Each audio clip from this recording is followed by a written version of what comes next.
Hey there, it's Jonathan with LTP Property Maintenance. In today's video, we're going to be discussing how frequently you should be watering your newly planted sod. So this is going to apply for Bermuda and fescue. There's some slight discrepancies which I'll discuss once we get into the video. So I have a tall fescue lawn in front of me.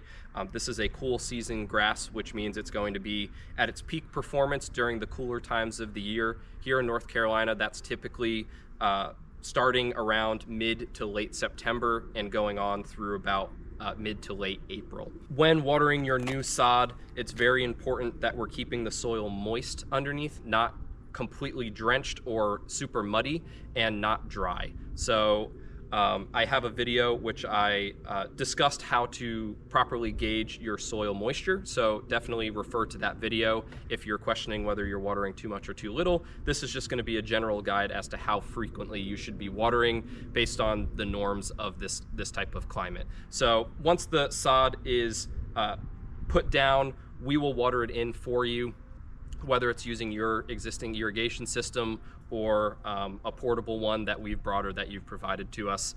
So you won't have to worry about it immediately. During the winter time, you're really watering on an as-needed basis. Typically, that's going to be once a week.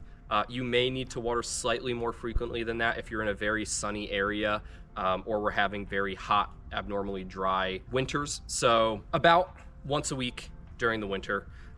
Once you get into either the fall or the springtime, we're going to bump that up to about 3 to 4 times a week, especially earlier on in the fall or later in the spring. And part of how much you're watering depends on where your sod is located. So if you're in a very sunny area, you may need to water closer to that 4 times. If you're in a very shady area, you may be able to get away with 2 times a week, but more likely than not, you're going to be watering about 3 times a week. Moving on into the summertime, that's going to be the most demanding, the most stressful time for tall fescue. It does not like growing in the summertime, so we need to make sure that we're keeping the soil adequately moist. Otherwise, it will go into stress and you can see damage to your lawn very rapidly. So we're going to be watering bare minimum once a day during the summertime, and it could even be 2 times a day if it's very hot, if we're in July and we have those 90-degree temperatures and we haven't had a lot of rainfall. But once again, I would advise you to just pay attention to your soil moisture. So reference that video to make sure that you're keeping your soil adequately moist and not overwatering it, because even though it is a very demanding time of year, people will tend to overcompensate and water too much, which can cause just as much damage to the lawn as underwatering.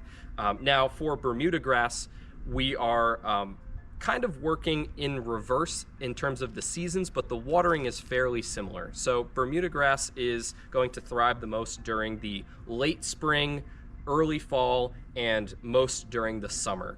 However, because it is still very hot and very dry during the summer, we want to make sure we're giving it a lot of water. You'll want to be watering every day for the first 2 weeks when we put down your Bermuda grass, and then during the cooler times, so early spring or later in the fall, you can get away with that 2 to 3 times a week, like we were discussing with the fescue. And over winter, you probably don't have to water your Bermuda at all. We usually give it a good water to get it established when we first plant it. But then after that, unless we're having very dry temperatures or very dry conditions and hot temperatures, it's just gonna sit dormant for the rest of the winter. It doesn't really require much. So just monitor it, come out once a week, check the dirt, make sure there's some kind of moisture content there, and you should be good to go there. All of the time frames that I'm giving you for how frequently you should be watering apply to the first 2 to 3 weeks for your new sod. After that, it will begin to take root unless it's a completely dormant time of year like the Bermuda grass in January. And once they start to take root, you can start to back off on your watering. After about 4 weeks, you should have a fully established lawn. And for fescue, that's usually going to mean you don't have to water at all from late fall to early spring. And during the summer, you'll water every other day. And for Bermuda grass, you don't need to water at all through the fall, winter, or early spring. And then during the summer, you'll usually water about 2 to 3 times a week. So overall, that's a general guide on how frequently you should be watering your new sod.